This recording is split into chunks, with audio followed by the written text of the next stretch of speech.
आज ऑफिसच्या डब्यासाठी मी बनवतीये मस्त अशी वाफेवरची मटकीची उसळ, की जी सगळ्यांनाच खूप आवडते. मस्त वाफेवरती तयार होते आणि सकाळची जरा घाई गडबड असली, की असा एखादा पदार्थ पटकन सुद्धा तयार होतो. चविष्ट सुद्धा लागतो आणि घरात सगळ्यांनाच तो आवडतो. तर बऱ्याचदा आपण ना पाणी घालून मटकी शिजवतो, पण ही थोडी चवीला वेगळीच लागते. याउलट जर आपण वाफेवरती शिजवून घेतली, तर भन्नाट लागते. माझी पद्धत थोडीशी वेगळी आहे, पण तुम्हाला ती नक्कीच आवडेल. तर आज मी माझी पद्धत तुमच्यासोबत शेअर करतेय. यासाठी भरपूर आपल्याला उसळीमध्ये कांदा घालायचा. जितका तुम्ही कांदा घालाल ना, तितकीच ही उसळ मस्त चवीला लागेल. तर एक मोठ्या आकाराचा कांदा इथे मी बारीक असा चिरून घेतलाय आणि थोड्याशा मोठ्या आकारामध्येच एक मीडियम साईजचा टोमॅटो सुद्धा चिरून घेतला. 3 हिरव्या मिरच्या मी घेतलेल्या आहेत. अशा उभ्या कापून ठेवल्या आणि थोडीशी म्हणजे मुठभर अशी कोथिंबीर घेतली. ती सुद्धा छान बारीक चिरून ठेवलेली आहे. इथे मटकीला मी घरीच छान मोड आणलेले आहेत. ही मटकी साधारण एक पाव किलो वगैरे असेल. तर उसळ बनवण्याची माझी सगळी तयारी झालेली आहे. साधारण एक 5-7 मिनिटामध्ये ही सगळी तयारी होते. आता मी कढई गॅसवरती चढवली आहे. 1 चमचाभर आपल्याला तेल घालायचंय. तर तेल सुरुवातीला खूप जास्त वापरू नका किंवा खूप तेलाचा सुद्धा आपल्याला इथे जास्त वापर करायचा नाही. एक छोटीशी फोडणी तयार करून घ्यायची आहे. तेल हलकंसं गरम झालं की यामध्ये अर्धा चमचा जिरे, थोडंसं हिंग आणि याचबरोबर 1 चमचाभर आलं लसणाची पेस्ट घालायची. आलं लसूण पेस्ट या फोडणीमध्ये छान परतून घ्यायची आणि यानंतर ही मटकी स्वच्छ धुवून यामध्ये घालायची. या साध्याशा फोडणीमध्येच आपल्याला आधी मटकी चांगली परतून घ्यायची आहे. तर अजिबात यामध्ये पाणी घालू नका. मटकी कढईमध्ये घातली की यामध्ये पाव चमचा हळद घालायची आणि अगदी एक अर्धा चमचा आपल्याला यामध्ये मीठ घालायचं. आता हे सगळं साहित्य चांगलं आपल्याला परतून घ्यायचंय.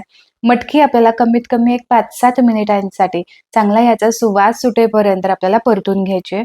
तर हे बघा मस्त इथे मटकी परतून झालेली आहे. हलकीशी ती सॉफ्ट झाली.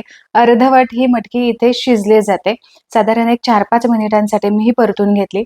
आता ही वेगळ्या भांड्यामध्ये आपण काढून घेऊयात आणि याच कढईमध्ये आपण पुन्हा फोडणी देऊयात. गॅसची फ्लेम चालूच आहे. या कढईमध्ये पुन्हा आपण एक पळीभर तेल घालूयात. तेल हलकंसं गरम झालं की यामध्ये आपल्याला एक अर्धा चमचा मोहरी घालायची. मोहरी चांगली तडतडली गेली की यामध्ये चिरून ठेवलेला कांदा घालायचा आणि कांदा चांगला आपल्याला सॉफ्ट होईपर्यंत परतून घ्यायचा आहे. पाव किलो मटकीसाठी साधारण एक मोठ्या आकाराचा कांदा घ्यायचा किंवा यापेक्षा थोडासा जास्त तुम्ही घेतलात ना तरी सुद्धा चालेल. कारण कांदा नंतर असा श्रिंक होतो, थोडासा कमीच होतो.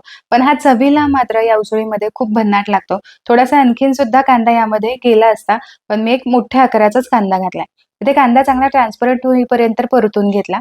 यामध्ये चिरून ठेवलेली मिरची घालायची, थोडीशी कढीपत्त्याची पानं घालायची आणि थोडीशी एक अर्धा मिनिटांसाठी परतून घ्यायची. हे सगळं परतून झालं की यामध्ये पाव चमचा मी हळद घातली, 1 चमचाभर लाल मिरची पावडर घातली आणि अर्धा चमचा फक्त रंगासाठी काश्मीरी लाल मिरची पावडर घातली. बस आपल्याला एवढेच मसाले यामध्ये घालायचे आहेत. मसाले चांगले मिक्स करून घेतले की आपल्याला यामध्ये परतून ठेवलेली मटकी घालायची आणि मटकी फक्त या फोडणीमध्ये आपल्याला मिसळून घ्यायची आहे. मटकी चांगली मिसळून झाली की मगच यामध्ये टोमॅटो घालायचा. कारण टोमॅटो कसं आधीच जर तुम्ही परतून घेतलात ना कांद्यासोबत, की मग टोमॅटो खूप गळला जातो आणि यानंतर मटकी शिजायला खूप वेळ लागतो.